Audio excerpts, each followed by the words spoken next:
Buenas. Buenas, ¿Funcionó? funcionó nomás, ¿qué tal? Bueno, buenas tardes a todas y a todos los que se están sumando. Vamos a esperar unos minutitos más para empezar el vivo, que se va sumando de a poquito la gente.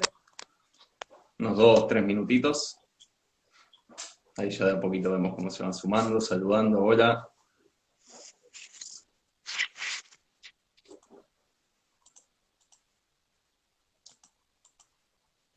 ¿Cómo está el clima por allá? Me imagino un frío, Tremendo, debe un ser hoy. grado. 1 grado. No estamos Un tan frío grado acá. ahora. No, no, es terrible, terrible. Te juro, desde que estoy acá es el primer año que siento tanto frío. Sí, paró de llover por suerte, porque ya hacía como una semana que no salía el sol. Así que hoy estuvo lindo, pero muy baja la temperatura. Así que, viste, amanecés igual, está todo helado, congelado. Claro. Pero bueno. Bueno, igual está bien, ¿no? Sería grave que haga 25 grados ahora en Sí, es Comodoro. invierno, buenísimo. No, sí, yo ni me quejo, pero bueno, ¿qué va a ser? Por suerte no está el innombrable, viste, que no se Bueno, puede nombrar. no se puede nombrar, exactamente. No se puede nombrar si no aparece. Sí, ese me jode más. Después, bueno, el frío, te abrigás y listo, ya está. Bueno, ahí vimos que se sumó más gente. Buenas tardes a todas y a todos. A quien no me conozca, yo soy Sebastián, perteneciente a la organización Isla Verde. Y bueno, hoy es el Día Internacional de las Ballenas y los Delfines porque un 23 de julio del año 1986, la Comisión Ballenera Internacional decidió proclamar ese día como el Día Internacional de la No Caza de Ballenas, ¿sí? Que es uno de los principales problemas que sufren este grupo de animales, ¿no? Los delfines y las ballenas, que es la cacería. Entonces, a partir de ese día se nombró este Día Internacional, que hoy es bautizado como Día Internacional de las Ballenas y los Delfines. Y bueno, aquí presente tenemos a Meli Páez, que ella se está recibiendo de licenciada en Biología en la Universidad San Juan Bosco de Comodoro Rivadavia, en la provincia de Chubut. Ella trabaja con ballenas y bueno, hoy tenemos el agrado de tener su presencia para que nos venga a hablar un poquito, ¿no? de estos magníficos animales tan inteligentes, tan reconocidos mundialmente por sus capacidades precisamente de inteligencia, eh, y lamentablemente tan perjudicados, ¿no? Una vez más por la negligencia y las actitudes humanas, que bueno, que Meli nos va a estar contando. Lamentablemente en esta instancia de vivo de Instagram no tenemos la posibilidad de compartir una pantalla o un material didáctico, por lo que voy a estar mostrando alguna fotito de los animales que hable Meli con esta guía de mamíferos de Canevari y Bácaro, que está muy buena de hecho. Así que, bueno, nuevamente buenas noches Meli, gracias por venir. Eh, si querés presentarte, bueno, yo ya te presenté un poquito, pero si querés presentar a tu equipo de trabajo, al lugar donde trabajás y a qué te dedicas. Buenísimo. Bueno, gracias por contactarnos. Vos conociste la reserva donde yo trabajo hace casi creo que 2 años, ¿no? Que anduviste por ahí. Así que bueno, Sí. gracias por contactarnos en este día para también dar a conocer este lugar tan remoto en la Patagonia o tan alejado quizás para la gente del norte. Yo soy de Buenos Aires, así que sé lo que son las distancias. Eh, y bueno, ya hace un par de años que estoy acá y empecé a trabajar en la Reserva Natural Punta Marqués, que se encuentra muy próxima, o sea, se encuentra en la localidad de Radatili, a unos kilómetros de Comodoro Rivadavia. Quizás Comodoro Rivadavia es mucho más conocido, ¿no? Por la gente. Estará a unos 15 kilómetros aproximadamente. Llegando a Radatili se puede acceder al área natural protegida, que en realidad se encuentra ubicado en una meseta. Es una saliente que ingresa al mar, son aproximadamente 2,5 kilómetros. Entonces eso también, además de la saliente y la altura, porque la meseta tiene aproximadamente 160 metros de altura, nos permite, como vos habrás visto, una visual tanto hacia las costas del sur de la Patagonia, ¿no? Visualizando Caleta Olivia inclusive, y hacia el norte también, ¿no? Entonces nos da una panorámica mucho más amplia de las distintas playas, y eso también permite tanto a la gente que trabaja en el área como a investigadores también que trabajan en la zona y al turista poder presenciar distintas especies. Desde el área natural protegida, bueno, forman parte varios integrantes especializados en tecnicatura en turismo. La reserva la maneja el municipio de Radatil y entonces también trabaja personal municipal del área. Es provincial la reserva, sí, después vamos a contar por qué se crea en realidad, pero la reserva es una reserva provincial manejada hoy por el municipio de Radatil. Y bueno, dentro de las actividades que se realizan en el área, en realidad la principal es recibir al turista, tanto local como también internacional. Recibimos turistas todo el año, ahora por supuesto, por obvias razones, la reserva está cerrada hasta, bueno, no saber bien cuándo se va a abrir y cuáles van a ser las medidas, seguramente que van a cambiar, por lo menos hasta que la situación mejore, así que por el momento está cerrada al público, pero habitualmente recibimos turistas durante todo el año. Y también, dependiendo de la época del año, la gente puede visualizar distintas especies en el área, ¿no? Tanto especies como mamíferos marinos, fauna terrestre, la vegetación típica del lugar. Entonces, lo que se les ofrece al turista es un recorrido por los miradores para ver principalmente la colonia de lobos marinos que se encuentra al pie del acantilado. La colonia es permanente, así que en ese caso las pueden ver durante todo el año. Va a cambiar el número dependiendo de la marea, que eso es una influencia importante que tiene el área, y eventualmente se puede ver avistajes de ballenas y delfines, ¿no? Que eso es lo que nos reúne hoy acá en este encuentro. Pero también pueden ver fauna terrestre, zorros colorados, grises, tanto en el lugar como en el recorrido hasta llegar al lugar. Hay también distintos miradores.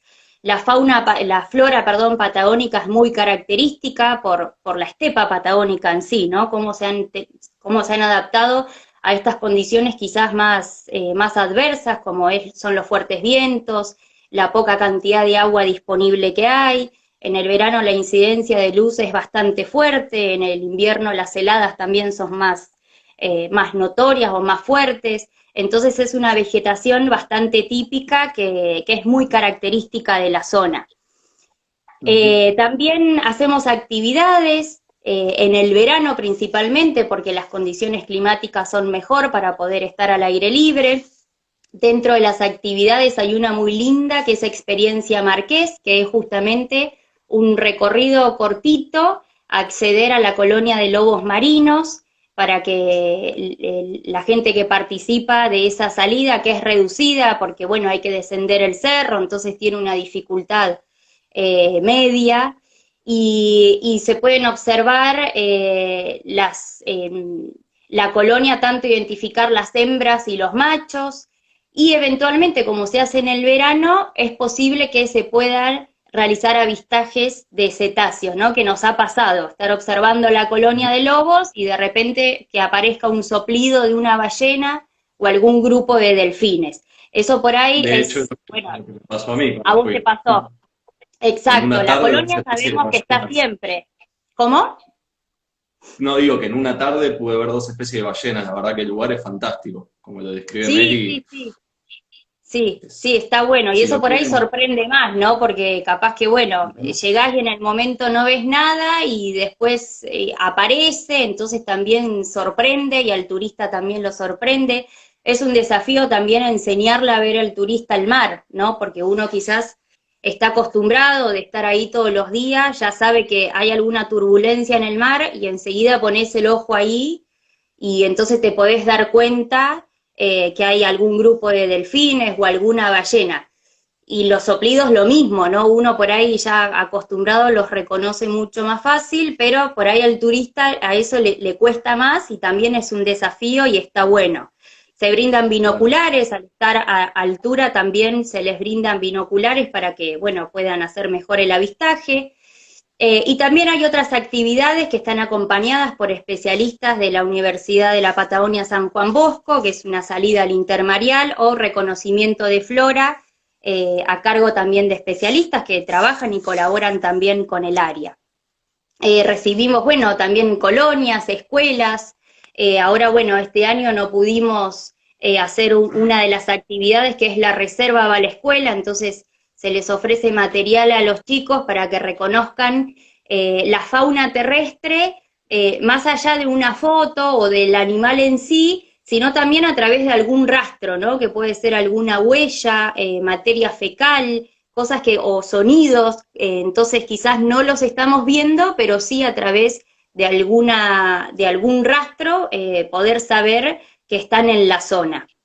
Y bueno, y también que esto es muy importante para el área, el año pasado en la Universidad de la Patagonia se presentó un proyecto de investigación que se llama Cetáceos en el área natural protegida de Punta Marqués, zona central del Golfo San Jorge, a cargo de un especialista en mamíferos marinos, que es el doctor Mariano Coscarella, que es investigador del CENPAT y CONICET en Puerto Madryn.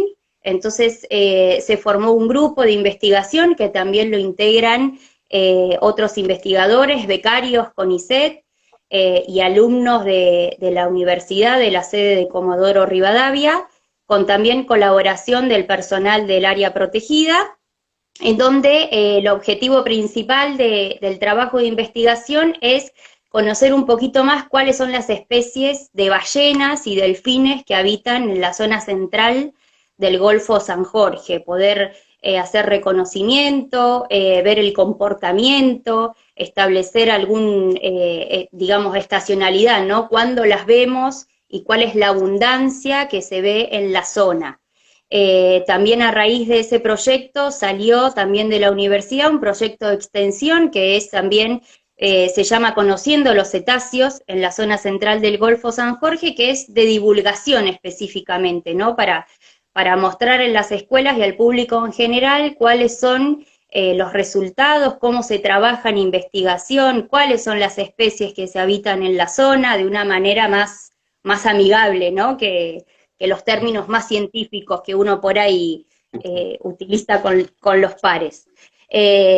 También se desprende de ahí una tesis doctoral de la licenciada Marina Riera, ella también ya hace tiempo que está colaborando con nosotros en el área, además, bueno, de amiga, es compañera de trabajo, participa en varias de las actividades que hacemos, en los censos de lobos marinos también, y entonces, bueno, la verdad que toda esa información que se pueda aportar va a ser muy importante para la zona porque es la primera vez que se va a estar haciendo un trabajo, ¿no?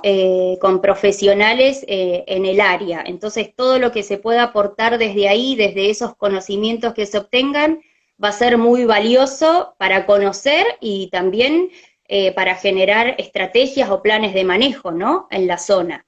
Claro. Así que la verdad que es lo que hay por hacer y descubrir es muchísimo, ¿no? Uno, qué sé yo, trabajando ahí se da cuenta que todos los días son distintos, ¿no? Vos mirás el mar y todos los días cambian, ¿no? Nada es estático, digamos. Entonces, la verdad que es muy valioso y muy rico en cuanto a biodiversidad también, la zona. Y es muy No sé si hermoso. A quien no haya escuchado, de reserva se llama Punta Marqués, con S, no con Z, con S, por si quieren googlear, realmente es un lugar hermoso. Y fue inevitable para mí, cuando nombraste todas las actividades que hacen en la reserva, educativas, de divulgación, imaginar, ¿no? Poder hacer lo mismo en Isla Verde, más de uno lo habrá imaginado, salvando las distancias, las diferencias que tienen las reservas. Bueno, es la ilusión también que tenemos de tener nuestro propio espacio para poder brindar esos servicios, ¿no? En el barrio. claro, La sí, verdad que tal muy, cual. A veces muy por bien. ahí, viste, acá también pasa de quizás es difícil coordinar una salida desde el colegio hacia la reserva, entonces está la posibilidad también de, bueno, acercar la reserva a la institución, ¿no? Exactamente. Lo ideal sería que, bueno, que la actividad se finalice en el área porque es algo más rico, de poder ver las especies ahí, de interactuar con el ecosistema en vivo, pero bueno, de alguna manera le hacemos llegar a la gente lo que tiene la reserva y lo que tiene el lugar, ¿no? Que hay muchos también que no lo conocen. Bueno, y ya que nombraste especies, muchos no, quizás no sabremos en su totalidad, ¿cuántas especies aproximadamente se estima que hay en Argentina de delfines y ballenas? Y si nos querés contar también un poquito de la diferencia, bueno, más que nada la gente que no sepa la diferencia entre un delfín y una ballena.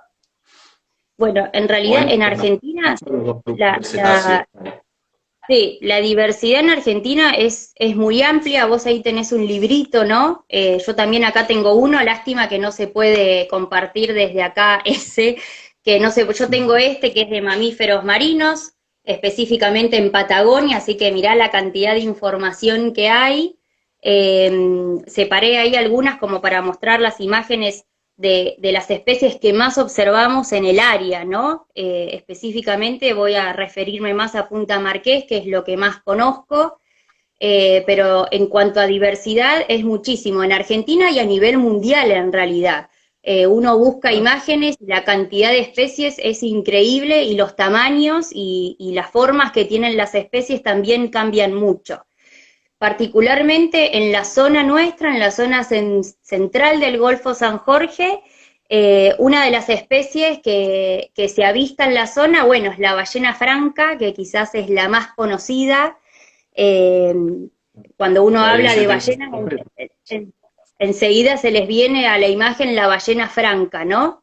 Exacto, es bastante particular por las callosidades que tiene. Eh, Se diferencia mucho de las otras especies que hay.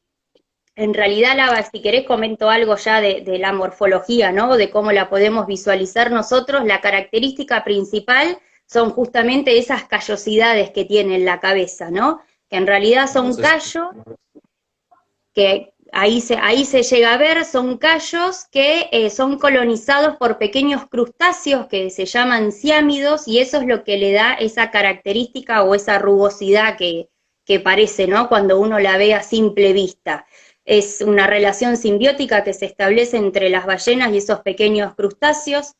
Y la ballena franca, la característica que tiene es que nosotros la vemos en esta zona en estos meses, en realidad, a partir de julio, agosto, que es cuando inician sus viajes a reproducirse a aguas más tranquilas, como es el Golfo Nuevo en Península Valdés.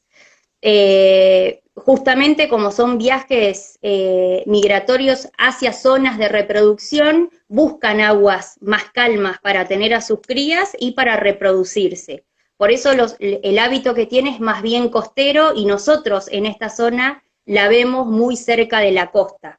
Eso es lo que nos permite poder verlas desde distintos lugares, ¿no? No solo desde el área protegida, sino también desde distintas playas. Entre Comodoro y Caleta Olivia, la ruta nacional número 3, por ejemplo, bordea la costa, entonces es muy fácil y de hecho mucha gente también que nos visita en el área nos dicen, ay, venimos de la ruta y vimos respiraciones y ballenas y están ahí nomás. Sí, porque se acercan muchísimo y cuando la marea está alta quedan más cerca todavía de la costa, que es muy claro. parecido a lo que pasa si alguna vez fueron al Doradillo en Puerto Madryn. También cuando sube la marea se las puede ver muy cerquita de la costa, desde ahí nomás. Entonces es muy común en esta zona verlas, inclusive también se las ve desde Comodoro Rivadavia, y en la reserva pasan muy próximas a la colonia de lobos, ¿no? Donde está ahí la restinga, y como tienen, digamos, el comportamiento de reproducción, el desplazamiento es muy lento, se suelen ver grupos, una hembra con varios machos.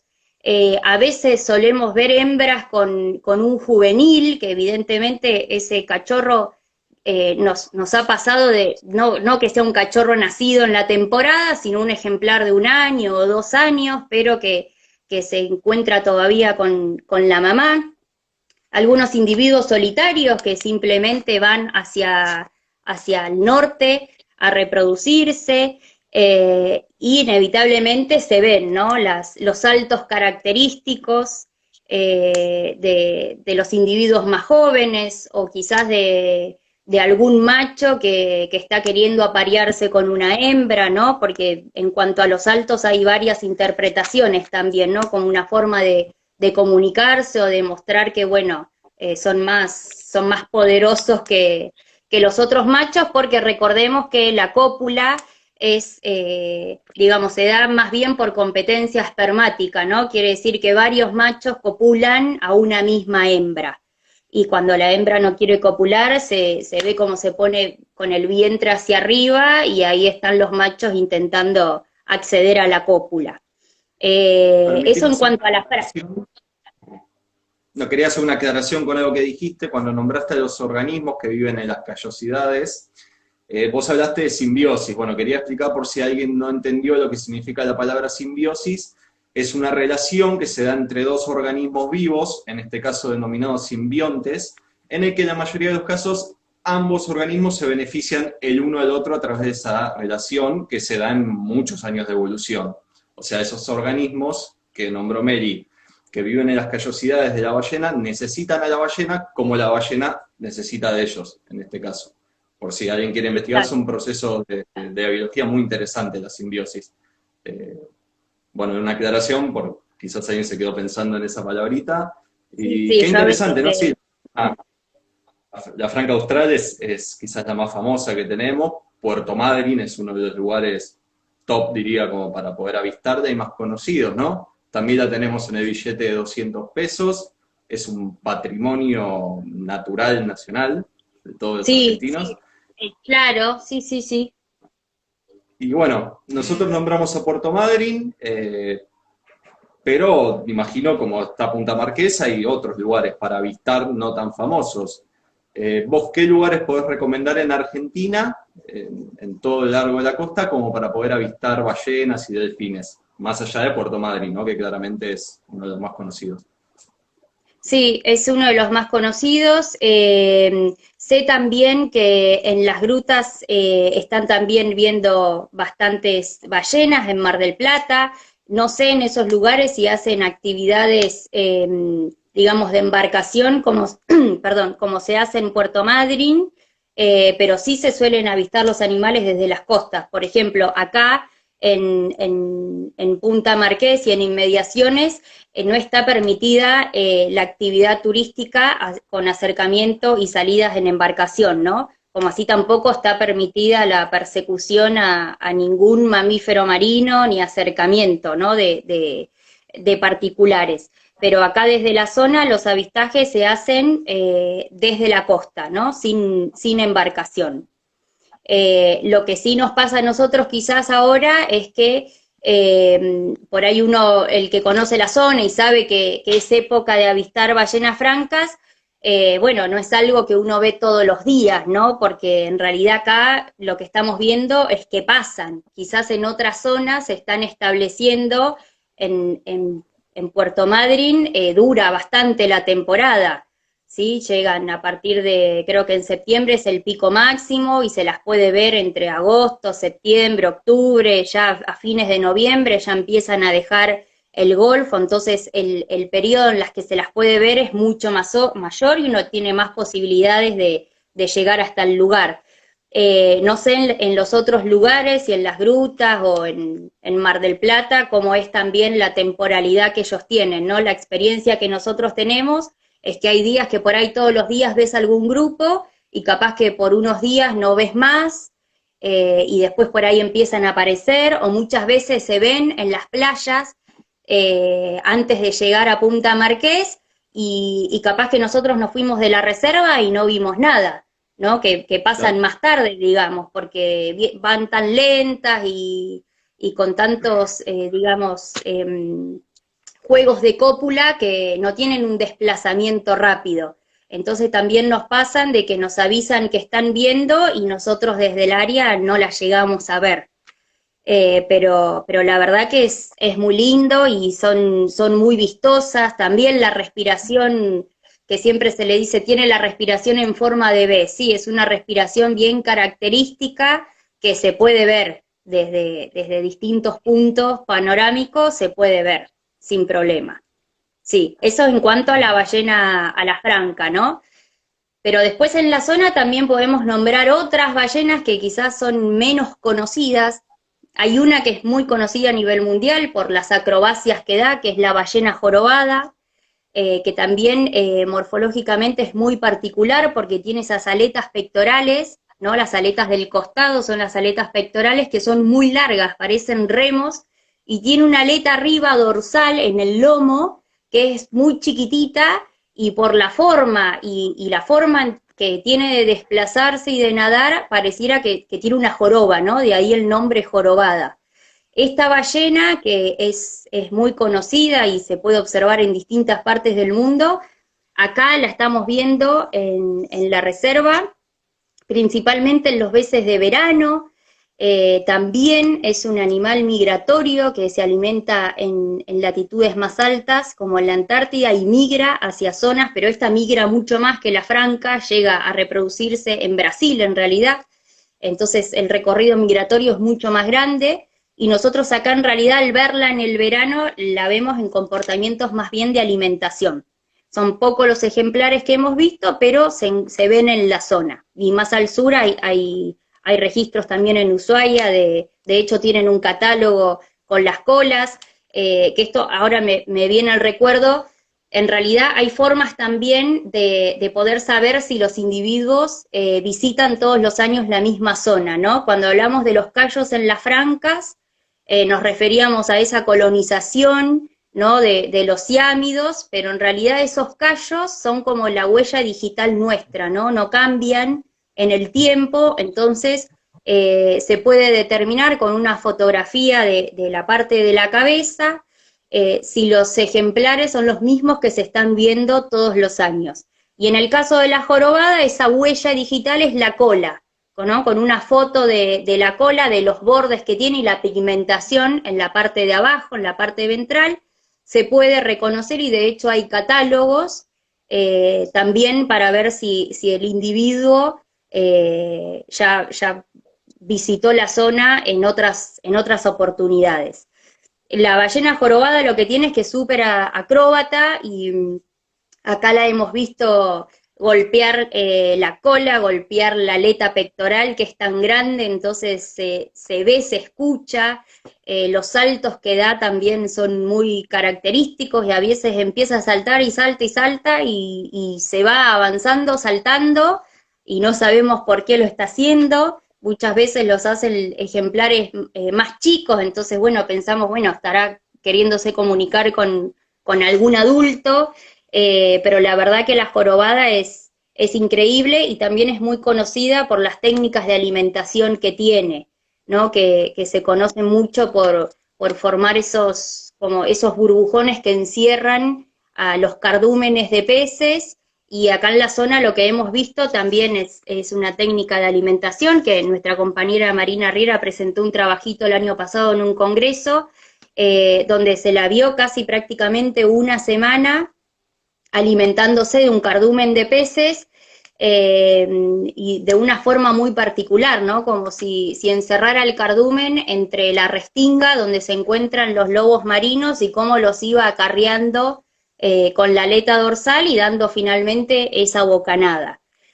Y después hay otras especies, en realidad la jorobada, a diferencia de la franca, si las vemos a simple vista nos damos cuenta, hay una diferencia que es principal, que es esa aleta dorsal, ¿no? Que yo te decía, en la franca está reducida, es chiquitita, en la jorobada está reducida, esa aleta es chiquitita, y en la franca directamente la aleta dorsal no existe, ¿no? El lomo es liso, no lo tiene. Esa es una de las características principales. Las callosidades son otras, ¿no? Las jorobadas no las tienen. Entonces eso hace también que cuando hablamos de la jorobada nos referimos en realidad a un grupo de ballenas que se denominan rorcuales. La característica de estas rorcuales es justamente la presencia, exacto, ahí hay otras especies de rorcuales. La característica justamente es la presencia de esa aleta dorsal, ¿no? Que va a cambiar de acuerdo a las especies. Las otras especies, por ejemplo, de rorcuales son la ballena minke, la ballena sei, la ballena fin, y tienen, la aleta es distinta. La altura y la forma de la respiración también es distinta. Y lo que también tienen en común estas rorcuales son unos pliegues en la parte ventral de la boca, que no lo tiene la jorobada, y esos pliegues justamente les sirven para engullir, ¿no? Capturar mucha más cantidad de agua, eso se expande, y después cuando son filtradoras, entonces cuando expulsan el agua, retienen el alimento que capturaron y dejan salir el agua. La franca hace lo mismo, pero no tiene esa capacidad de engullir la cantidad de agua que sí lo pueden hacer las rorcuales, que le permite justamente esos pliegues expandir más la boca. Claro. En los videos, sí, decime. No, iba a comentar que dentro de las rorcuales, si no me equivoco, está la ballena azul, que es el animal más grande del mundo, También, ¿no? exacto. Llegando a pesar unas 200 toneladas, si no me equivoco. Sí, mide Es casi un 30 animal metros. inmenso. Es, Sí, sí, es es un de animal largo, inmenso. sí, es Y larguísimo. quizás muchos no sepan, claro, no sé si acá en el libro debe decir 30 metros, sí, Llegan aproximadamente. a medir 30 metros, sí, aproximadamente. Sí, es Y son larguísimo. animales no, digo que son animales tan grandes, tan imponentes, tan pesados, y vos nombrás la forma de alimentación, un poco estabas hablando recién, quizás mucha gente no sepa, estos animales en realidad tan grandes, tan imponentes, como Mary decía, filtran el alimento mediante un sistema de barbas que tienen unas barbas que actúan como filtro, como colador, y en muchos casos se alimentan de animales muy pequeños como el krill, que es como un camarón diminuto que debe estar en el orden de los pocos centímetros, no más que Sí, eso, 2, 3 centímetros. es Y un animal chiquitito. tan grande, tan imponente que coma Sí, eso, ¿nos querés contar un poquito también de alimentación? ¿Cómo es en sí, ballenas? ¿Cómo es en delfines? exacto. En realidad las ballenas justamente, ¿no? Se diferencian de los delfines. Principalmente hay varias características que las distinguen, ¿no? Cuando hablamos de ballenas nos referimos a misticetos, justamente porque lo que tienen son barbas, ¿no? Que son barbas, son pelos de queratina como la del pelo nuestro. Exacto. A ver, ¿se ve ahí? Eso, no son dientes, ¿no? Entonces justamente eso es lo que hace que el tipo de alimentación sea tan distinto a la de al de un odontoceto, que vendrían a ser todo lo que conocemos como delfines, ¿no? Los delfines justamente como la orca, que es el delfín más grande, tiene dientes, ¿no? Entonces va a haber mucha diferencia, por eso hablamos de que las ballenas filtran, ¿no? El alimento, y es un alimento que es pequeño, como vos decías, las que se alimentan de krill, hay otras que se alimentan de cardúmenes, ¿no? Como yo les contaba que veíamos a la jorobada, pero de todas formas son filtradoras, ¿no? Ingresa el alimento y lo expulsa en el agua con la lengua, y esos pelos que tienen las barbas permiten retener el alimento e ingresar al interior.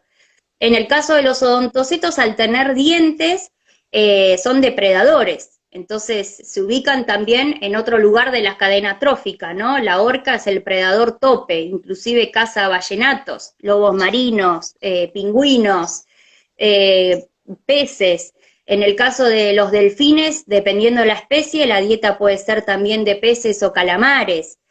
Entonces esa es una de las diferencias principales también que hay entre ballenas y delfines.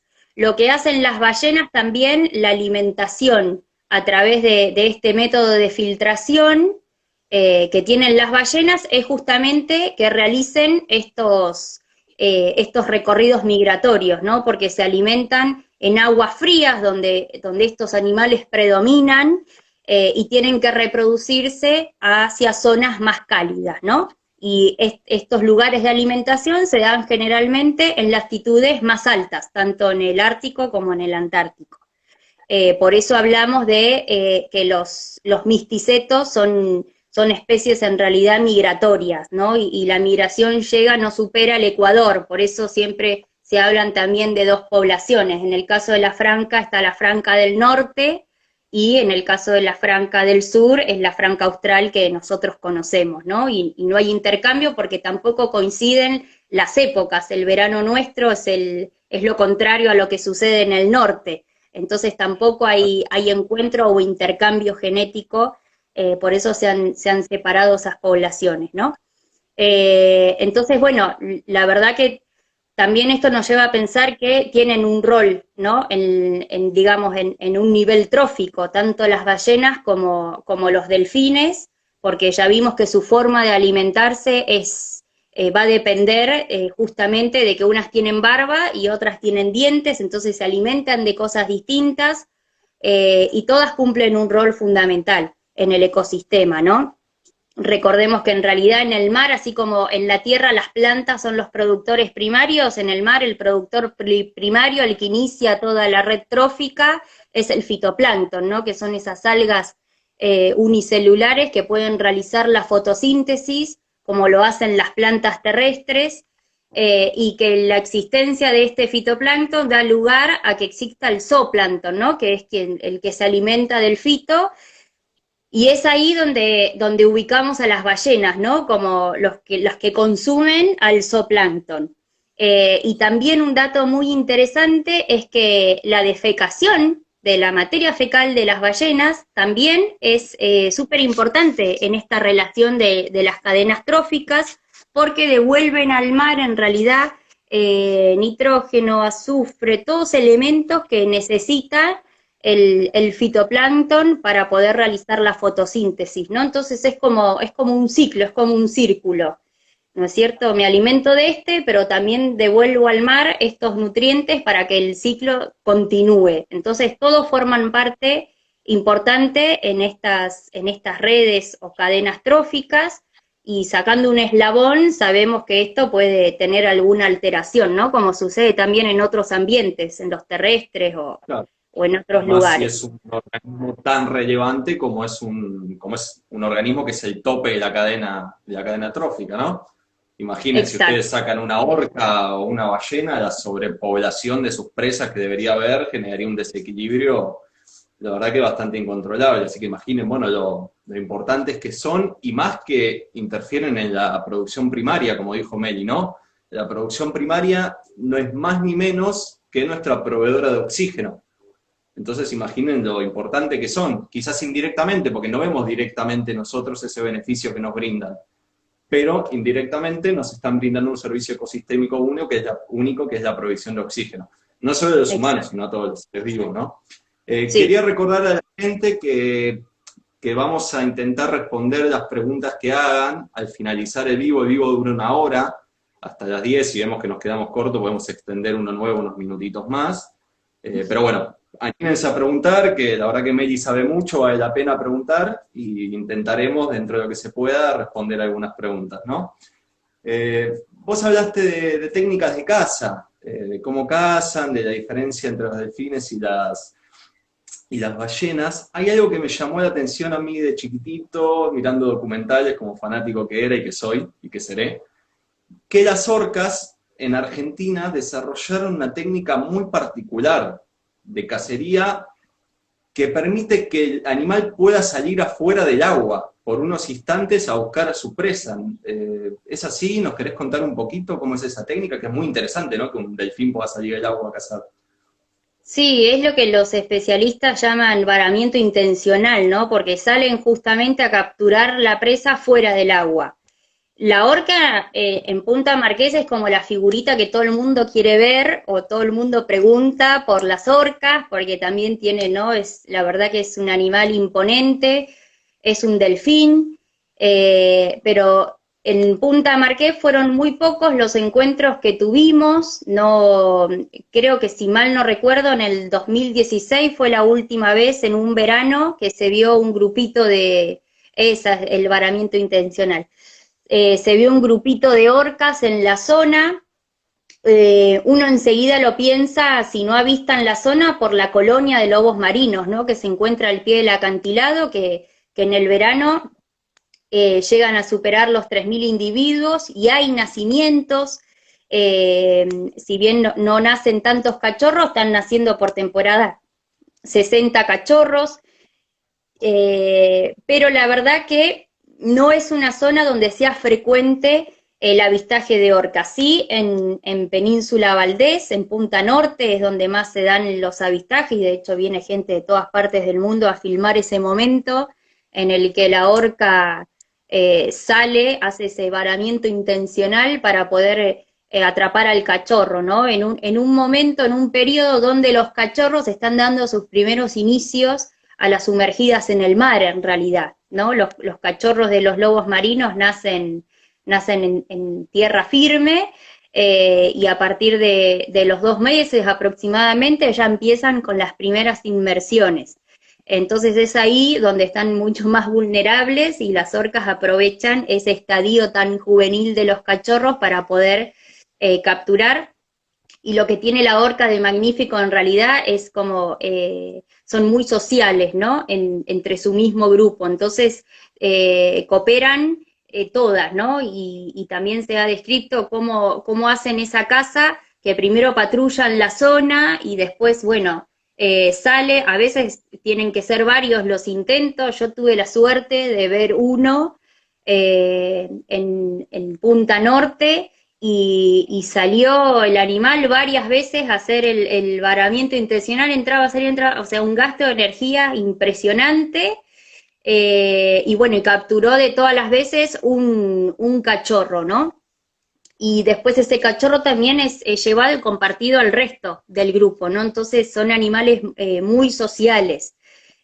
También se ha visto cómo cooperan cuando capturan ballenatos o bueno, también en la Antártida, ¿no? Hay muchos videos donde se ve cómo intentan dar vueltas bloques de hielo donde hay alguna foca encima, entonces trabajan todas en equipo, y es, bueno, dentro de los delfines es uno de los más, bueno, inteligentes o sociales, todos los delfines, ¿no? Pero en la orca se ve como esa, no sé, ese rol que tienen, ¿no? Que el macho, diga, aparte también una de las diferencias es, en este caso, en los odontocetos, los delfines, los machos son más grandes que las hembras, en las ballenas no, es al revés, ¿no? La hembra es de mayor tamaño que los machos, ahí se ve en la imagen, ¿no? Con la aleta característica bien mucho más grande, que puede llegar a medir hasta 2 metros de altura en el macho. Entonces tiene también otro rol. Qué interesante, ¿no? Que estos animales, bueno, desarrollen la técnica de caza. Una aclaración, que la orca muchas veces en los documentales es mal llamada ballena asesina. Primero, bueno, como nos explicó Meli, no es una ballena. Y segundo, ese nombre sensacionalista, ¿no? De poner asesina cuando el animal en realidad mata para subsistir, ¿no? Para alimentar a sus crías, para alimentarse él mismo. Alimentando. Pero bueno, una Sí, aclaración, ¿no? Porque mucha gente sí. estigmatiza después y está mal eso. Y ahora, qué llamativo, ¿no? Que puedan salir del agua, que desarrollen esta técnica tan inteligente, tan llamativa de cacería. Y yo creí que me contaron, haber leído, de que los antecesores de los cetáceos en un momento dominaron la tierra y luego pasaron a dominar el mar. ¿Es así, Meli? ¿Qué nos podés contar de la historia evolutiva de estos animales? Es así, ¿no? Capaz que la ballena guarda ahí en su memoria algún rastro de su antecesor terrestre, ¿no? Pero Memoria es genética. así. Sí, es así. En realidad, bueno, esto hay toda una rama, ¿no? De la evolución, digamos, y hay quienes se dedican a esta parte evolutiva, a tratar de descubrir, bueno, cuáles fueron los antecesores de los cetáceos. Hay varias hipótesis y gracias al registro fósil también se han contestado varias de esas preguntas. Y la realidad es así, si bien la vida inició en el mar, después se conquistó la tierra y nuevamente se conquistó el mar, ¿no? Entonces lo que hoy nosotros conocemos como las ballenas que vemos en el agua y que son tan características y hidrodinámicas también, ¿no? Porque tienen una velocidad de natación, vos me decías, son tan grandes, está la ballena azul que mide 30, así todo, con el peso y el largo, y cómo uno la ve, en realidad son súper hidrodinámicos, y se cree que sí, que su antecesor fue un mamífero terrestre que llamaron Paquicetus. Yo acá creo que había separado la imagen, es bastante fiera la imagen, a ver si se las puedo mostrar. Como bien sabrás, bueno, los mamíferos tienen características que los distinguen como grupos, ¿no? Acá está el Paquicetus, ¿lo ven? Digamos, si vemos esto y pensamos en una ballena, decimos, ¿qué tienen en común, no? ¿Qué pasó qué nos perdimos en el medio? Y bueno, y la realidad es que cuando uno habla de evolución, habla de cambios en el tiempo, ¿no? Que es lo que uno llama esas mutaciones, y esas mutaciones o esos cambios además tienen que heredarse, ¿no? Que queden en la descendencia y que sean favorables, ¿no? En un ambiente. Hay que pensar que estamos hablando de 60 millones de años atrás, entonces el clima no era el que nosotros hoy conocemos, ni las condiciones, ¿no? Y evolutivamente, evidentemente estos cambios han favorecido y hoy son las especies que hoy conocemos, ¿no? Y han tenido que pasar muchos cambios, porque de este animalito que vemos recién a lo que hoy conocemos de una ballena, hay muchas cosas morfológicas que nos damos cuenta enseguida que se han tenido que transformar, digamos, ¿no? Claro. Una de ellas por ejemplo, las aletas, ¿no? Las aletas pectorales en lugar de las patas que tenía su antecesor. Y, por ejemplo, las ballenas, si bien son aletas, conservan los restos, las falanges, ¿no? Los 5 dedos que vendrían a ser los de su antecesor. Eso también fue un rasgo, una característica para pensar que su antecesor era terrestre. Por otro lado, la aleta caudal, ¿no? La cola, el desarrollo de la cola y la aleta caudal lo que les permite es este movimiento, ¿no? De subir y bajar, a diferencia de un pez que tiene la aleta caudal, es vertical, entonces el movimiento es en realidad, ¿no? Más bien lateral. Eh, También como para nombrar un poquito que los cetáceos no son peces en realidad, ¿no? Esa es una de las diferencias. Otra de las características de las ballenas es que si bien en el animal terrestre teníamos el hocico acá, los orificios respiratorios tuvieron que migrar hacia la parte de arriba de la cabeza, ¿no? Entonces eso también les ha permitido respirar y desplazarse al mismo tiempo, ¿no? No tener que subir y bajar e interrumpir la natación. Esos orificios respiratorios es lo que también diferencian a los odontocetos de los misticetos. Acá ya estamos mezclando un poco todo, ¿no? Repasando un poco todo, pero en el caso de las ballenas, los orificios son dobles, entonces en la franca, por ejemplo, la forma que tienen los orificios es así, en forma de V, entonces cuando uno ve la respiración, que no es que largan agua, ¿no? En realidad es aire que en los pulmones está tan caliente que cuando choca con la superficie más fría del aire, eso se condensa con restos de gotas de agua que quedan en el espiráculo, porque abajo ese espiráculo permanece cerrado. Entonces, lo que nosotros vemos es un spray, no es que largan agua desde adentro de ellas, ¿no? Es el aire que se condensa y uno ve ese spray. Entonces, la forma también de ese spray depende de cada especie y es justamente los orificios respiratorios. En el caso de los delfines, ese espiráculo que se llama ese orificio es uno solo, ¿no? Entonces se ve un solo chorrito y es mucho más chiquito que el de una ballena, ¿no? Eso en Claro, cuanto sí, no, perdón, terminar el concepto. a una de las diferencias. Y también justamente como su antecesor es mamífero, una de las características también más importantes y a diferencia de los peces es que las ballenas tienen pulmones, ¿no? Entonces ya ahí tenemos características con nosotros somos mamíferos, tenemos pulmones, las ballenas también, por eso esa necesidad de respirar y salir a la superficie a respirar, cosa que un pez no hace, porque tiene las branquias y obtiene el oxígeno a través del agua. Entonces, sí o sí, los cetáceos tienen que obtener el oxígeno del aire que respiran, por eso esas salidas a la superficie, ¿no? A respirar. Lo que sí se han adaptado y muy bien a realizar buceos, lo que se llaman apneas, que pueden estar hasta 40 minutos sumergidas. A veces esas inmersiones son menores, en el caso del cachalote se conoce muchísimo por tener inmersiones muy grandes, inclusive llegan hasta los 1000 metros de profundidad para buscar pulpos o calamares, ¿no? Que es su presa más principal. Después también la presencia de pelos, ¿no? Porque nos dicen, bueno, si son mamíferos, está bien, tienen pulmones. Si sos mamífero, bueno, son placentarios, ¿no? Tienen a sus crías.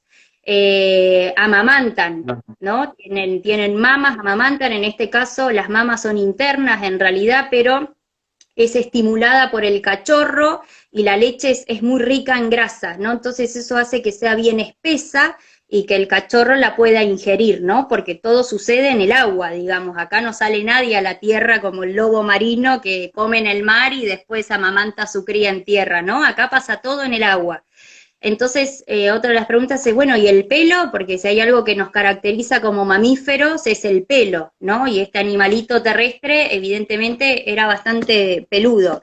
Bueno, en el caso de las ballenas hay restos de pelos que se llaman vibrisas, en realidad, que actuarían como más bien sensoriales para detectar alimento, ¿no? Y se observan en los pelitos. Yo tengo algunas fotos de francas donde se observa muy bien y se ven esos pelitos, y en los delfines en realidad aparece el pelo en algún momento de su desarrollo, ¿no? Embrionario, y después los pierden cuando ya nacen, pero queda el resto como la cicatriz, ¿no? Donde estaría el pelito. Así que mamíferos son mamíferos.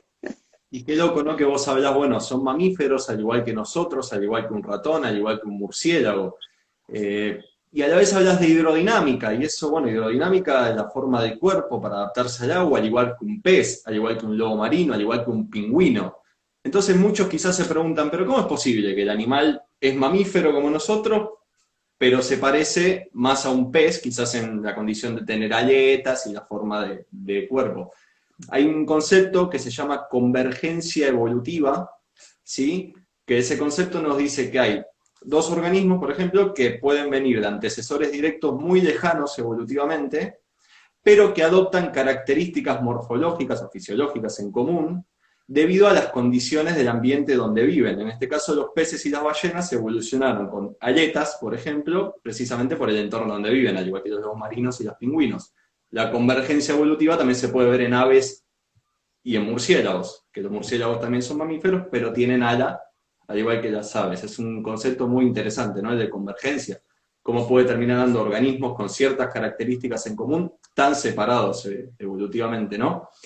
La Exacto. verdad que es muy, muy interesante. Y quizás, bueno, con lo que nos contabas, vos hablas mucho de Radatili y de Punta Marqués, que imagino, bueno, es un paraíso ahora con todo lo que me contaste para ver delfines y ballenas. Pero acá en la provincia de Buenos Aires, muchos de los que escuchan y siguen a Isla Verde son de acá de Buenos Aires, eh, tenemos, lamentablemente, muy crítico peligro de extinción, una especie de delfín, ni siquiera en la costa del mar, lo tenemos en el Río de la Plata, acá a media hora de mi casa. Y es un delfín que, bueno, repito, está en peligro grave de extinción por culpa de la actividad humana, como es costumbre, que, bueno, ¿nos querés contar un poquito, Meli, acerca de este delfín, el delfín del Río de la Plata, o franciscana también? Sí, la franciscana lamentablemente de los odontocetos es hoy, y de los cetáceos en realidad, ¿no? Por lo menos en Argentina es hoy el que está más amenazado, ¿no? El año pasado, y para el que le interese también está bueno que chusmeen ahí, el año pasado se actualizó la lista roja de mamíferos, y ahí uno puede buscar por especie, la especie que le interese, en realidad es tanto de terrestres como marinos, ¿no?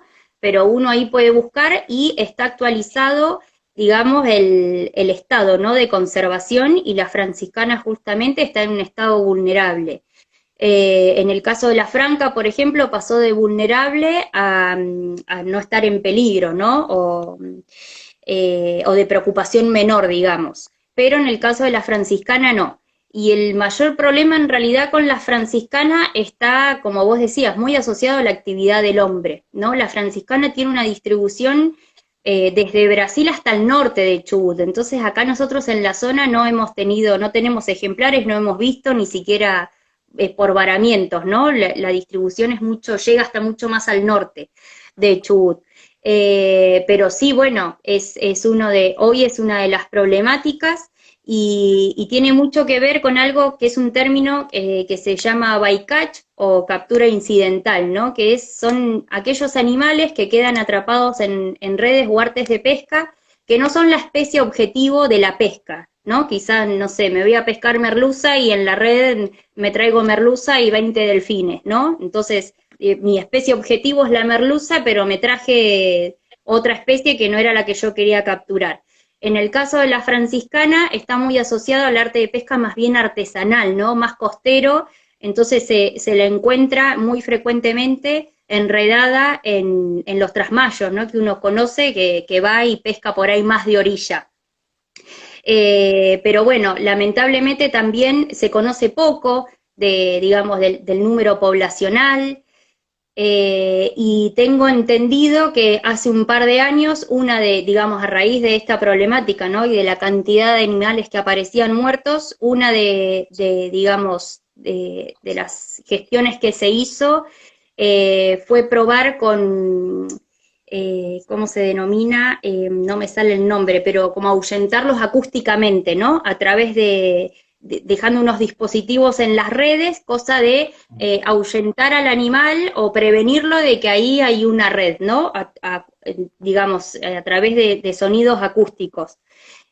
Porque también el delfín lo que tiene, que no lo habíamos mencionado, es que ecolocaliza, capaz que esa palabra la han escuchado, ¿no? Es una capacidad que tienen los odontocetos, que es a través de la ecolocalización eh, poder distinguir una presa, ¿no? Como es su forma, la cantidad, la abundancia. Entonces, a través de esto, los resultados, digamos, fueron favorables y se ha disminuido la presencia o la cantidad de animales enmallados a través de esta alternativa, ¿no? Pero sí, lamentablemente hoy es un factor de riesgo, también se han encontrado animales, y no solo en la franciscana, ¿no? Pero también para dar a conocer, digamos, otras situaciones, no solo con respecto al arte de pesca, sino también muchos plásticos en el interior de los animales, ¿no? Esos también son, digamos, son otros factores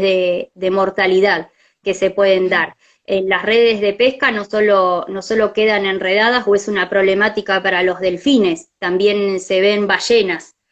Entonces, digamos que abarca bastantes, ¿no? Los temas que uno puede tratar, la contaminación lo mismo.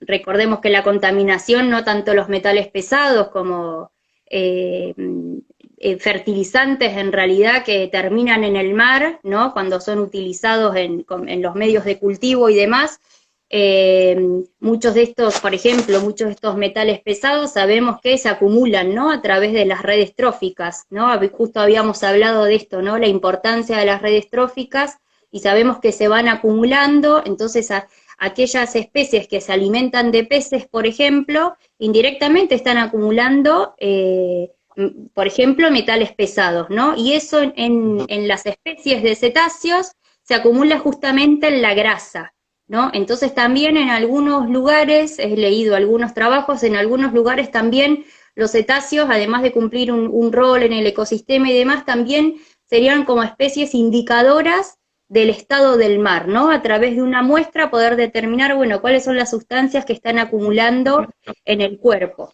Y lo mismo también al acumularse en las grasas, y la leche es tan rica en grasas que también indirectamente cuando están amamantando también se acumula de esa manera o se transmite de esa manera al vallenato, ¿no? Y también hay muchos metales pesados o sustancias organocloradas que también dificultan, por ejemplo, el sistema digestivo o el sistema nervioso, entonces también es posible que tenga un impacto en la fisiología, ¿no? Del animal.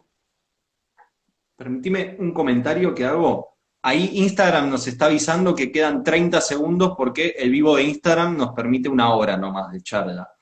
Ahora, como veo que hay muchas preguntas que todavía no podemos responder y tenemos ganas de responder, ahora vamos a salir de esto y vamos a crear un vivo nuevo. Claramente no va a durar una hora porque, bueno, Meli querrá cenar, descansar, todos también lo que están viendo.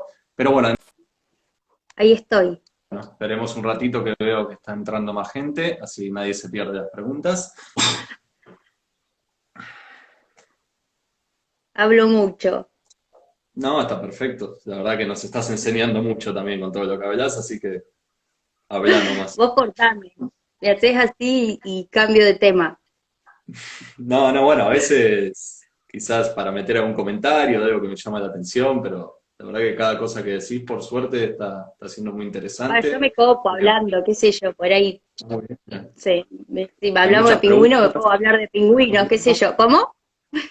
No, que hay muchas preguntas por lo que estoy viendo. Una que me preguntaron a mí y a Melia al principio es dónde podemos conseguir estos libros. Bueno, este particularmente es la guía de mamíferos del sur, de América del Sur, de Marcelo Canevari y Olga Bacaro, de la editorial Lola. Este libro a mí me lo regalaron, así que no sabría decir dónde lo compraron con exactitud, pero lo que puedo decir es que hay dos grandes lugares, al menos a gusto personal, debe haber más, donde se pueden conseguir libros de naturaleza, que son Aves Argentinas, una ONG que la pueden buscar en internet, googlean Aves Argentinas y ahí tienen la biblioteca virtual donde venden muchos libros de este estilo y muchos más.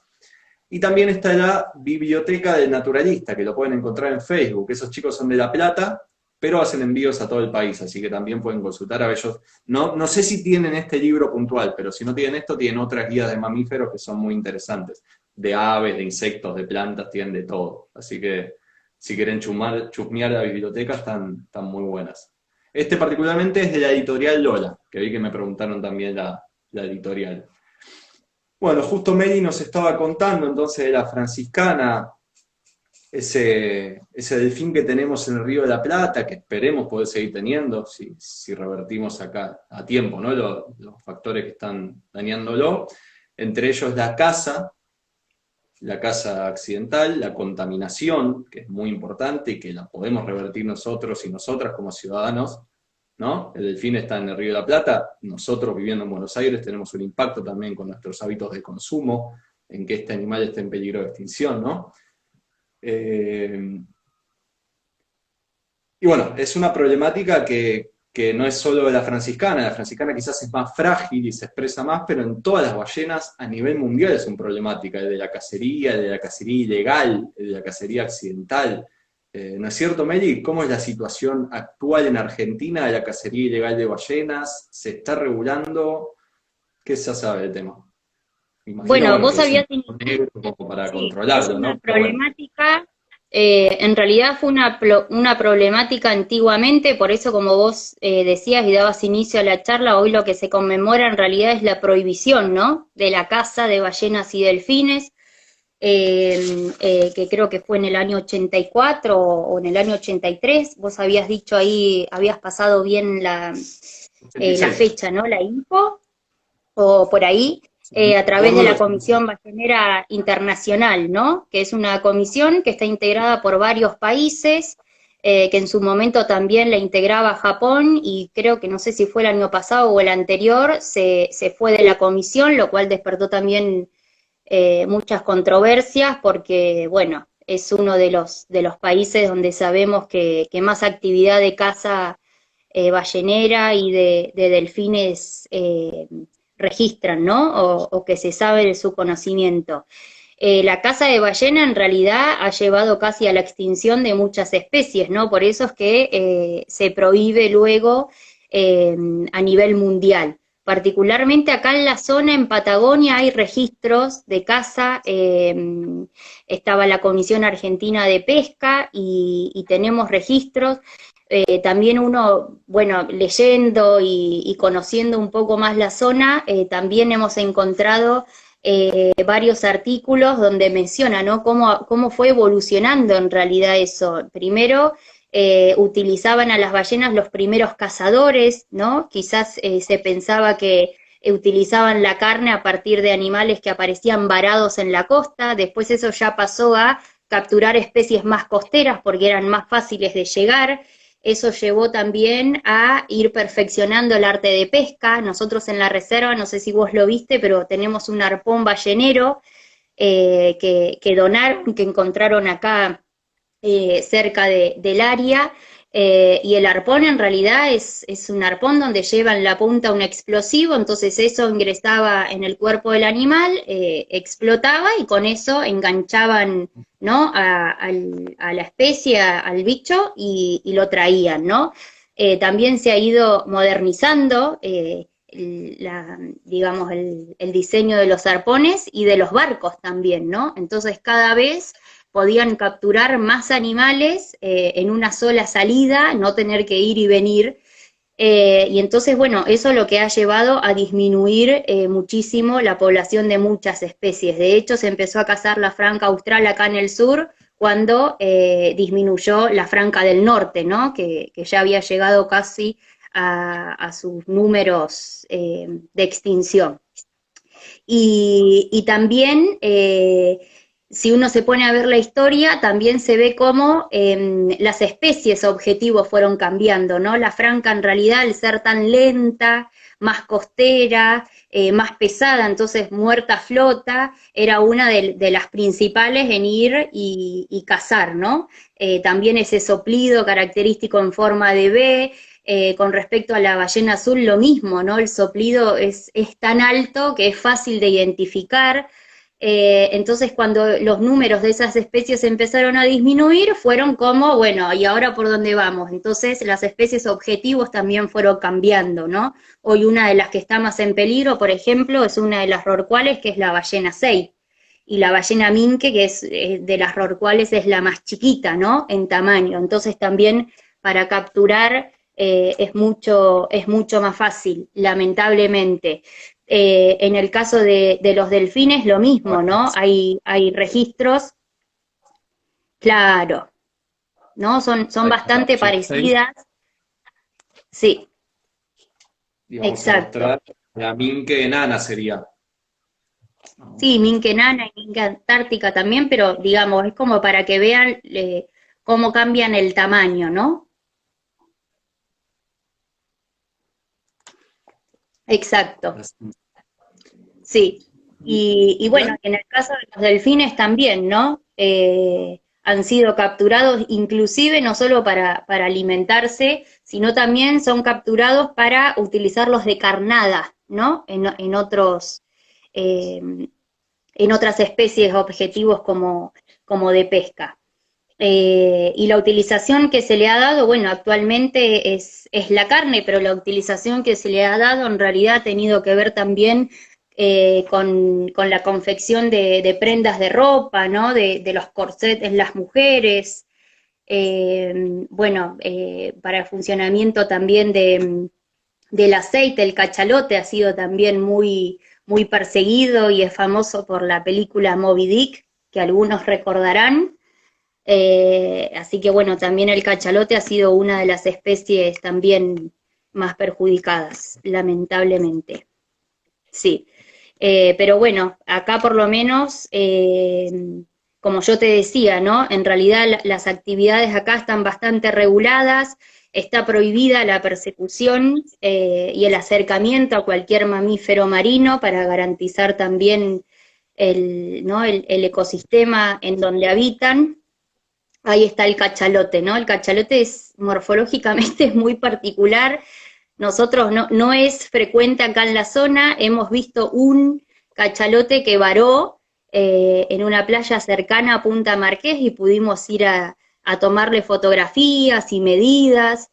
El cachalote, por ejemplo, una de las cosas que utilizaban también eran los dientes donde se tallaban, ¿no? Se hacían artesanías y eso, bueno, lo vendían. O sea que utilizaban todo, sí, pero el cachalote sí es rarísimo. Tengo una pregunta ahora, yo también que hablas bueno, de las ballenas, del bienestar. Se me vino a la cabeza una pregunta que recuerdo de cuando era niño, que yo vi una ballena, un ballenato, mejor dicho, varado. Y quizás sea algo habitual, ¿no? Cuando uno va a veranear o si uno vive sobre la costa del Océano Atlántico y está caminando por la playa y ve una ballena varada, viva, y uno lo primero que quiere hacer es un acto de bien, ¿no? Pero muchas veces uno no sabe qué hacer bien.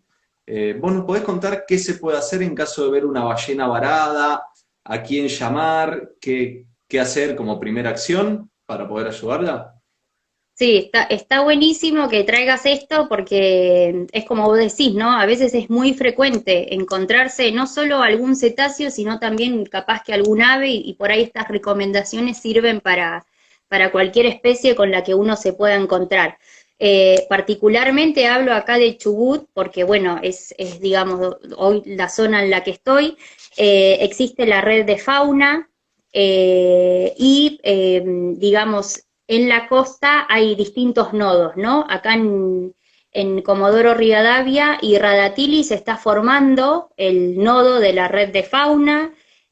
Somos todos colaboradores, bueno, participamos los chicos de la reserva, interesados, veterinarios, voluntarios que se quieran unir, porque digamos, lo importante es eso, ¿no? ¿Qué hacer o qué no hacer cuando nos encontramos ahora hablando puntualmente de un mamífero marino en la costa? Ya si lo vemos fuera del agua porque algo pasó, ¿no? Porque no sería habitual encontrarnos un delfín o una ballena fuera del agua.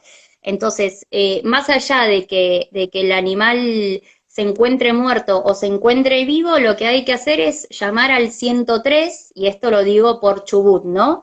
Que es defensa civil, y dependiendo del lugar donde se encuentre el varamiento, se comunican con los responsables del nodo, ¿no? Que es gente capacitada para poder acceder y evaluar en el momento qué es lo que se tiene que hacer.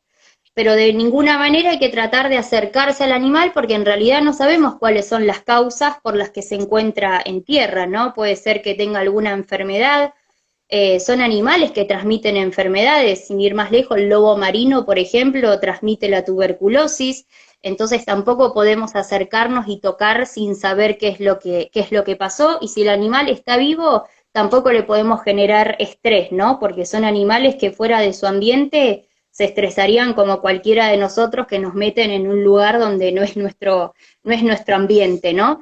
Entonces mantener distancia, lamentablemente hay una problemática justamente que es esta, ¿no? Querer acercarse al bicho, sacarse una foto, tocarlo, la presencia de perros también, entonces evitar llegar al lugar con algún animal doméstico. También esto me da pie un poco para hablar de la importancia, y que nosotros lo remarcamos siempre en el área protegida, es no acceder al área con animales domésticos, ¿no? Porque también, digamos, toda la fauna se ve afectada, ¿no? En el caso, por ejemplo, de la fauna terrestre, los zorros, ante la presencia de un perro, digamos, pueden o transmitirse alguna enfermedad o terminan ahuyentando a la especie silvestre, ¿no? Y como habíamos dicho, todos cumplen un rol en el ecosistema. Entonces también no poner en peligro nuestra propia salud ni tampoco la de los animales. Así que eso es súper importante. Y bueno, y la importancia también de dar aviso, ¿no? Porque digamos, para el que investiga o hace investigación, también acercarse a un animal que está varado le puede dar muchísima más información, ¿no? Desde una necropsia y saber cuáles fueron las causas de la muerte, hasta el simple hecho de encontrar una especie que quizás nunca se había registrado en la zona, que no se ha visto en el mar, y sí se ha visto por un varamiento, ¿no? Entonces también esos son datos que aportan muchísimo al lugar, a la localidad. Bueno, vos nombrás la palabra importancia y a mí se me viene a la cabeza, con todo lo que nos contaste, y como para concluir, al menos con las preguntas que te hago yo, la importancia de los parques nacionales y áreas protegidas marinas, ¿no? Que a veces los animales están tan desamparados para la pesca, para la caza. Entonces, lo importante, ¿no?, de que haya una legislación de que se protejan esos animales. En Argentina hay una iniciativa muy importante que se llama Sin Azul no hay verde, que está promoviendo precisamente la ampliación de la red de parques nacionales que tenemos en Argentina, con el objetivo de llegar, si mal no recuerdo, a un 30% del territorio protegido. Ustedes pueden encontrar en sinazulnohayverde.com esta iniciativa llevada a cabo por Rewilding Argentina, una ONG que está haciendo mucho por la conservación en Argentina, la verdad, para sacarse el sombrero.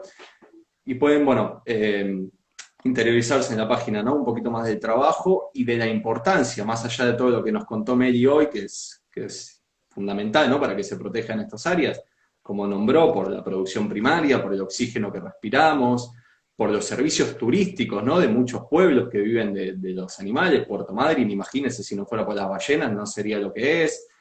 Bueno, Radatili también tiene su reserva donde se pueden hacer avistajes de otros animales marinos también.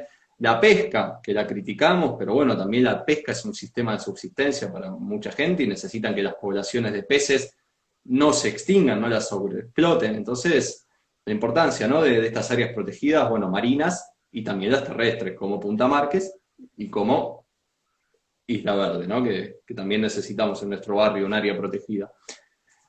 Bueno, Meli, si te parece, porque veo que se van acumulando cada vez más para no dejar a nadie sin respuesta, vamos leyendo las preguntas que fui recopilando acá de...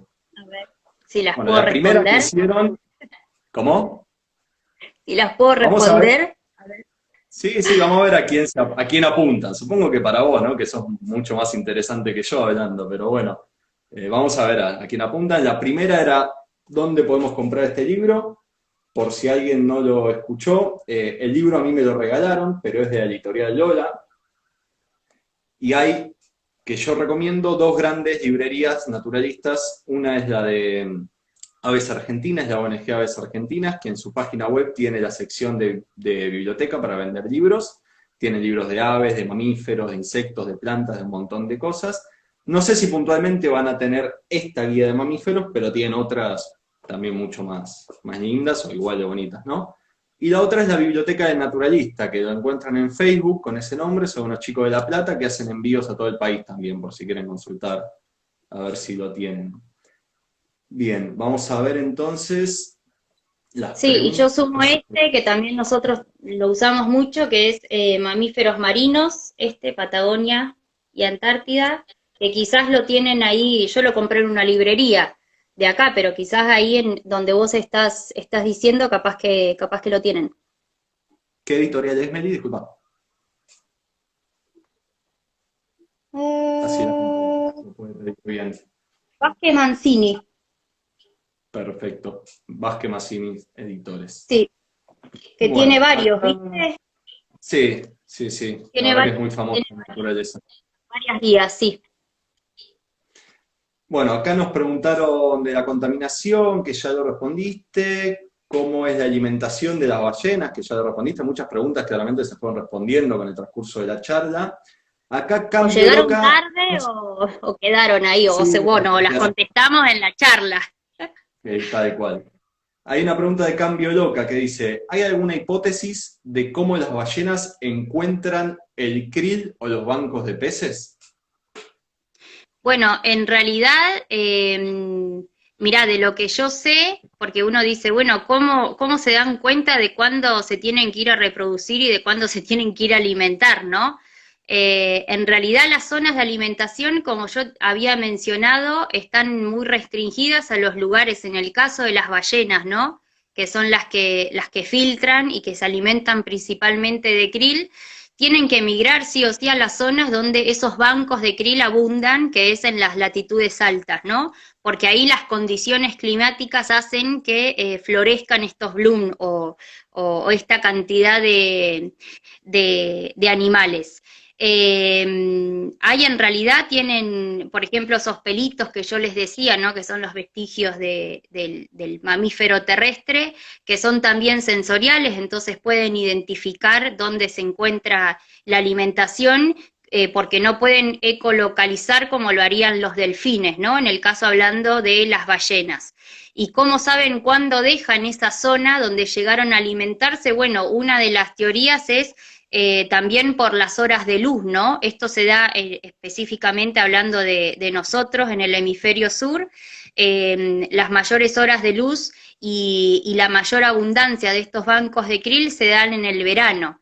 Entonces, en el invierno, cuando las horas de luz disminuyen, sería como un disparador de decir, bueno, se está terminando y además empieza a disminuir también la cantidad de alimento. Entonces sería como un indicador de decir, bueno, se está terminando la etapa de alimentación y hormonalmente, por supuesto, también las especies que ya digamos, llegan a la madurez sexual, ya dejan esas zonas para ir a reproducirse a aguas más calmas y más templadas, ¿no? También. Entonces, digamos que serían varios los factores que hacen que se produzcan estas migraciones. No en el caso del delfín, que identifica el alimento a través de la ecolocalización, y al alimentarse de otro tipo, como los peces o calamares, donde el alimento está disponible casi todo el año, no necesitan estos viajes migratorios que sí tienen que hacer las ballenas, ¿no? Que tienen el alimento como la opción de alimento más restringida. Bien, perfecto, muy interesante la respuesta. Vamos a seguir ahora con las preguntas. Esta para mí es un poquito compleja, vos quizás sabes más que yo. Marcelo Carlos Pianini pregunta, ¿cuántas ballenas azul quedan? Imagino que se referirá al número de Al individuos. número poblacional, me parece. Sé que están en extinción, pone. Bueno, para mí es compleja esa pregunta, pero bueno, si vos tenés un dato, bienvenido sea. Sí, no, el número poblacional, digamos, no lo tengo, no lo conozco, tampoco es una zona acá donde se hayan realizado avistajes de ballena azul, entonces no, digamos, no es un dato Claro, ballena que azul. yo maneje. Seguramente que en la bibliografía debe estar o en alguna página de conservación, por lo menos donde se cita el estado de conservación actual de la ballena azul, debe haber una estimación de la población, ¿no? En cuanto al número de individuos. Sé que sí, que está en situación vulnerable, porque también recordemos que, bueno, digamos, las ballenas tienen, si bien pueden vivir hasta 70 años aproximadamente, el tiempo de recuperación de la especie es muy lenta, ¿no? Porque tienen un periodo de gestación de 1 año, la madurez sexual se alcanza a partir de los 7 años, dependiendo de las especies, ¿no? Pero entre los 7 o 15 años. Están con el cachorro, lo amamantan casi 1 año y están con el cachorro 1 año más, entonces a partir de que son maduras sexualmente, después para volver a reproducirse pasan unos 3 o 4 años, ¿no? Y paren un solo cachorro por vez, entonces la tasa de recuperación es lenta, no es lo mismo que estar hablando de otro animal donde se reproduce o tiene más de una cría por parición, inclusive lo puede hacer todos los años, ¿no? Ahí Raúl Gómez nos hace un aporte en el chat que dice actualmente quedan, bueno, se me Según fueron las... Wikipedia. Ahí va, Sí, según creo que Wikipedia, decía 1000 2000. individuos. Sí, algo así. Así que bueno, gracias Raúl por el dato. Eh, Seguimos a ver con las otras preguntas. Valenvid pregunta, ¿cuál es la especie de delfín más común de ver allá? Imagino que en Radatili, en Punta Marqués. Que acá en ¿El oscuro Radatili. o la tina común? Y en realidad vemos de los dos. La tonina es muy común. Yo, bueno, como les decía, no soy de la zona, pero acá la gente me decía que antiguamente la tonina era la especie que más se veía, ¿no? Pero la verdad que entre la tonina y el delfín oscuro son una de las especies de delfines que más se ven. También el delfín austral y el delfín de rizo. Vemos muchos avistajes de delfines de rizo, que también es muy poco conocido. Ese se sabe muy poco, llega a medir hasta 4 metros, bastante grande en comparación a los otros delfines, y se lo ha visto también en grupos de muchos individuos. Sí, es muy característico por la forma de la cabeza y las marcas que también tienen en el cuerpo. Sí. Bien, perfecto. Preguntan también ahí, bueno, en realidad creo que sí que hay, pero preguntan por qué no hay un grupo que investiga la franciscana. Bueno, si mal no Sí, estoy informado, la Fundación Aquamarina, Aquamarina con Q, la sí, pueden buscar en internet, trabaja mucho con franciscana en la sí, provincia de de Buenos hecho Aires. tienen varios trabajos, sí, hay grupos de investigación que trabajan con franciscanas. A veces también los trabajos de investigación dependen mucho de, bueno, de la ecología de la especie, ¿no? A veces no es tan fácil obtener resultados ya, pero sí hay grupos que trabajan. Perfecto. Recuerden, Aquamarina con Q, así lo pueden buscar. Sí, Ahí también Raúl sí, Gómez sí. nos hace otro aporte en el chat que nos pone la página del signo azul no hay verde, también para que vean de lo que estuvimos hablando. Acá nos están Buenísimo. preguntando Después, también en el igual chat. también digamos, en los que ahora nos siguieron y bueno, gracias a la publicación está el contacto nuestro. También desde Facebook o Instagram, nosotros hacemos publicaciones, videos. Hoy uno de mis compañeros subió un video muy lindo de una rorcual con un grupo de delfines, así que para el que quiera ver imágenes desde el área nuestra, desde la zona, pueden visitar las páginas, y si eventualmente tienen alguna duda o quieren conocer o visitar el lugar, cuando todo esto se habilite nuevamente, también nos pueden contactar o escribirnos desde las redes, ¿no? Por si alguien no escuchó, para llegar a la reserva de Punta Marqués, que está en Radatili, la provincia de Chubut, hay que ir a la ciudad de Comodoro Rivadavia, que está próxima.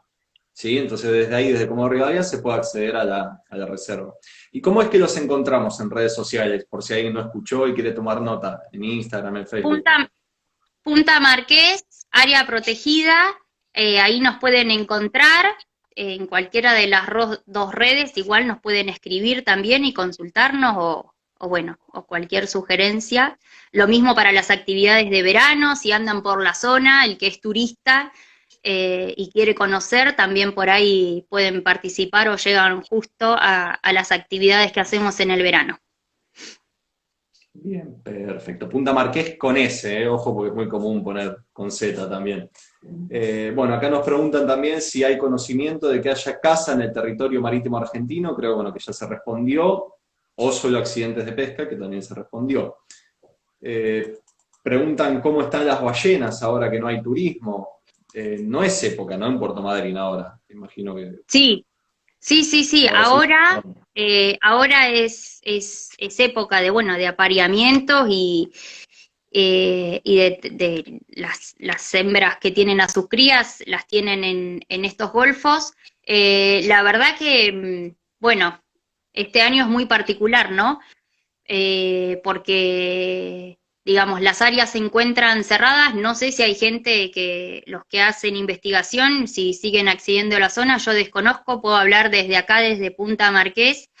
La verdad que el invierno también está siendo bastante crudo, entonces estos días ha llovido bastante y eso también dificulta el acceso a la reserva, ¿no? Por el camino, que se pone bastante anegable. Entonces, particularmente este invierno hemos visto pocos avistajes, pero bueno, por una cuestión de lo que está pasando, ¿no? Y a veces las condiciones climáticas, si no es la lluvia, también, bueno, la localidad se caracteriza por ser la ciudad del viento, ¿no? Comodoro Rivadavia. Entonces, a veces los días de mucho viento, por más que tengamos acceso a los miradores, se hace imposible ver el mar, ¿no? Entonces, también las condiciones climáticas condicionan mucho el avistaje. Sí. Perfecto. Bueno, acá seguimos con las preguntas.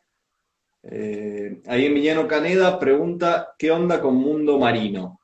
Bueno, el Mundo Marino, a quien no sepa, queda en Buenos Aires, en la localidad de San Clemente de Tuyú.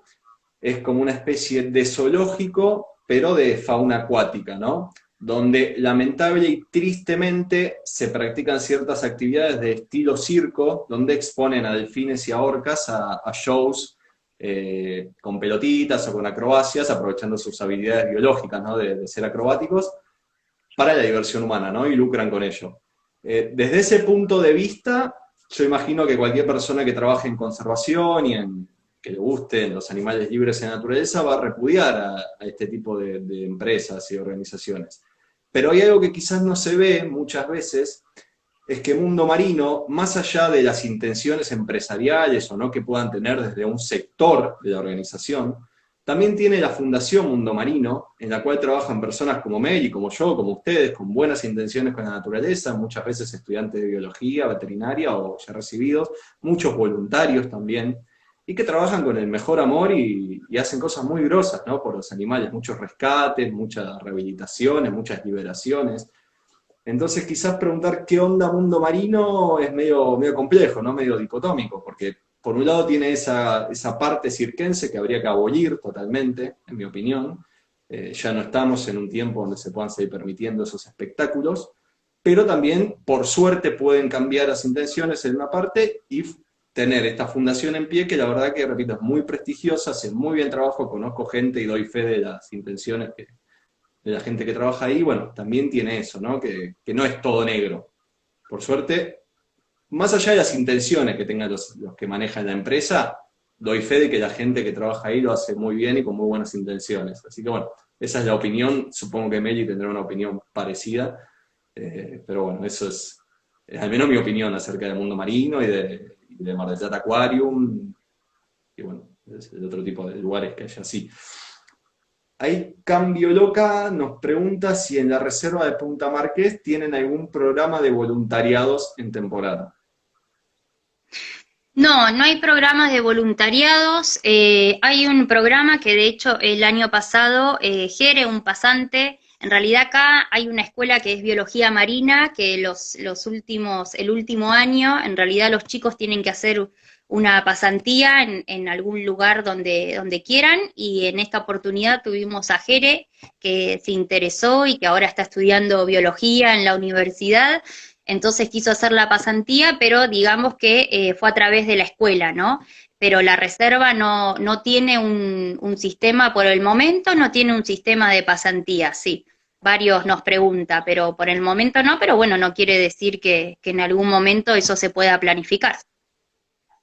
Perfecto. Bueno, si quieren enterarse de las novedades, como dijo Meli, sigan la Reserva Punta Marqués en redes sociales, en Instagram, en Facebook, y además van a ver las hermosas fotos de reserva, como ella dijo, tiene un paisaje, bueno, vean la foto que es un paisaje único. Tienen videos también de ballenas, de otros animales, una cantidad de lobos marinos impresionante. Yo tuve la suerte de conocer y me cansaba de contar la cantidad que había, ¿no? No llegaba a ver todos. Y bueno, que muchas veces esos animales están en peligro ante el avance de la ciudad, de los proyectos económicos, y bueno, es fundamental que haya reservas como Punta Marqués que puedan proteger las poblaciones, ¿no? Eh, Así que Sí. bueno, porque veo no... Sí, ¿querés comentar algo? Sí, por ahí a esto que traes justo ahora a colación, también no es el único lugar donde tiene que continuamente estar amenazados, ¿no? Digamos, sé que pasa en otros lugares y nos toca también hoy a nosotros, entonces también quizás dar a conocer esta problemática que nos atraviesa hoy, que es, bueno, una urbanización muy cerquita al lado de la reserva, con lo cual nos ha preocupado tanto a nosotros como a los vecinos, ¿no? Entonces, bueno, se formó a raíz de esto un grupo de vecinos autoconvocados que si están interesados y quieren saber más de esta problemática que hoy nos atraviesa, pueden también contactarse a través del Facebook, que es No al Loteo de la Playa, la Bajada de los Palitos. Es un grupo que además de vecinos y de gente preocupada e interesada por el tema, también está conformado por especialistas, investigadores que sostienen y tienen argumentos para justificar, digamos, el impacto que esto podría tener, ¿no? Ya sea a la reserva como a las especies que también habitan en la zona. Es una playa hoy que es muy utilizada en el verano por el vecino de Comodoro, de Radatili, y que bueno, que creemos que justamente, digamos, un emprendimiento inmobiliario de esta magnitud o de esta característica, no creo que esté ayudando o protegiendo a la biodiversidad, más sabiendo la historia, ¿no? Que tenemos. La colonia de lobos marinos, que es por lo que se crea el área protegida, en realidad en los últimos 20 años ha cambiado muchísimo. En el 90 se contaban 400 lobos marinos y hoy estamos hablando que la colonia supera los 3.000 individuos y es el atractivo más lindo o el que la gente reconoce. Y después el plus de poder ver, ¿no? Mamíferos marinos como ballenas y delfines. Entonces, también, digamos, tiene un impacto en varios aspectos, ¿no? En lo social, en lo biológico, entonces es una problemática bueno, que nos atrae a todos desde distintos rubros, pero todos con un objetivo en común, ¿no? Que lamentablemente sé que también pasa en otros lugares. Entonces, para el que quiere interiorizarse más, la verdad que este grupo está laburando un montón, se comprometió muchísimo en defender esto y bueno, lo que quieran saber y conocer se pueden contactar. porque bueno, sé que también pasa en otros lugares, ¿no? Entonces, unirnos de alguna manera. Bueno, de hecho, la gente que generalmente sigue a esta página, islaverde.ong, es porque apoya la causa de Isla Verde, que es algo similar, que a lo largo de todo el país tenemos luchas similares. Desde Isla Verde apoyamos totalmente la lucha que tienen ustedes con el loteo en la playa. Y es muy importante, ¿no? que sigan la página de Facebook, que ahora ella va a repetir cómo se llama, por si alguien no escuchó bien, para que puedan seguir, apoyar, porque para nosotros que formamos estas organizaciones ambientalistas, que queremos proteger la naturaleza, es muy importante el apoyo de la sociedad. Es muy importante porque, bueno, al fin y al cabo, cuando hay una decisión política, una decisión seria, el apoyo social pesa mucho. Entonces, es muy importante que puedan seguir al proyecto que nombra Meli y dar su banca y dar su apoyo, ¿no? ¿Cómo es que los vamos a encontrar? ¿Puedes repetir? Mira, ahí se los escribí, a ver, ahí salió, ¿no? No al loteo de la playa, la bajada de los palitos, ahí lo escribí para que lo tengan, que lo Para que puedan lo pongan directamente por buscar desde ahí. Sí. Así que bueno, ya no habiendo más preguntas, creo que podemos finalizar, podemos ir a descansar, a cenar. La verdad que Meli, nos enseñaste muchísimo. Muchas gracias por tu tiempo, por tu presencia, por tu sabiduría también. Y así que bueno, recuerden seguir a Punta Marqués para saber un poquito más de lo que hace Meli y sus compañeras y compañeros. Y bueno, muchísimas gracias de nuevo y gracias a todos los que se quedaron a escucharla. Así que Bueno, bueno, hasta gracias la a todos, próxima. a acordarte de nosotros y dar a conocer este lugarcito. Así que bueno, están todos invitados cuando esto se solucione y se pueda venir nuevamente a la reserva. Ahí estaremos para compartir y bueno, y ver qué vemos, ¿no? Porque es una sorpresa. Lobos seguro que van a ver, pero bueno, después el Sí. resto, Y capaz que alguna seguramente. ballena también. Yo en una tarde vi 2 especies, imagínate. Capaz que alguna. Sí, por eso, viste, sí, sí, sí, hay gente que viene y ve y hay gente que por ahí viene porque, no sé, alguien le dijo vi y se quedan toda la tarde y se van y no vieron nada y sale a Sí. respirar. Y bueno, eso me pasa a mí también. Así que bueno, muchas gracias, Meli. Nos estamos Bueno, hablando. gracias a vos. Chau, chau.